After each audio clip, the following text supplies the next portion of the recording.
I don't think people should protest this, no. And I think President Trump. Because they don't agree with somebody else's political view, McCarthy added. Into whether any federal funding was being used to support Bragg's probe.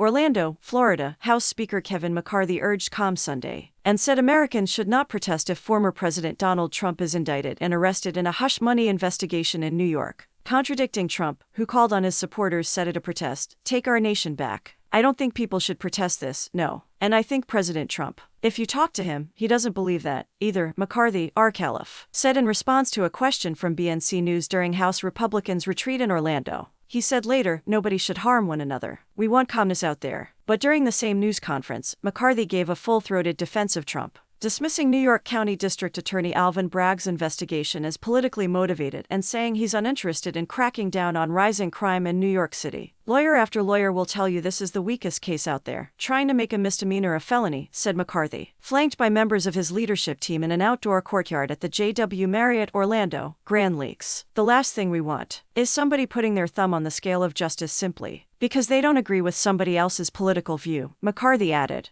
"That is what's wrong, and that's what infuriates people. And this will not hold up in court if this is what he wants to do." Trump said on his social media platform Truth Social that illegal leaks from Bragg to the media suggest that he, the far and away leading candidate for president, will be arrested Tuesday, and he called for his supporters to protest. Bragg has been investigating allegations that Trump made a hush-money payment to the adult film star Stormy Daniels during his victorious 2016 presidential campaign. Multiple sources said last week that law enforcement agencies in New York were preparing for a possible Trump indictment as soon as this week. On Saturday, McCarthy took to Twitter to announce he was directing GOP-led House committees to launch investigations into whether any federal funding was being used to support Bragg's probe and subvert our democracy by interfering in elections with politically motivated prosecutions. A day later in Orlando, McCarthy reiterated his pledge to investigate, saying he had already spoken to Judiciary Chairman Jim Jordan, R. Ohio, who also leads the Select Subcommittee on the Weaponization of the Federal Government. "This applies directly to that," McCarthy told reporters. "I think you'll see actions from him." Asked if Trump should still run for president even if he's ultimately convicted, McCarthy punted to the nation's founders. "The Constitution allows him to," he said. "He has a constitutional right to run." After McCarthy's news conference, Rep. Marjorie Taylor Greene, Arga, a top Trump ally, said people have the constitutional right to peacefully protest. But she joined McCarthy in urging Trump supporters not to protest an indictment, saying they should instead join Trump at a March 25 rally in Waco, Texas. "I'm planning to go, I can't wait to go down there. I'm not going to New York. I'm going to go to Waco, Texas, and I'm going to join up with a bunch of people that support President Trump," Greene told reporters. "Because Save America rallies are like a great, big love fest. We're all just saying how much we love America and President Trump.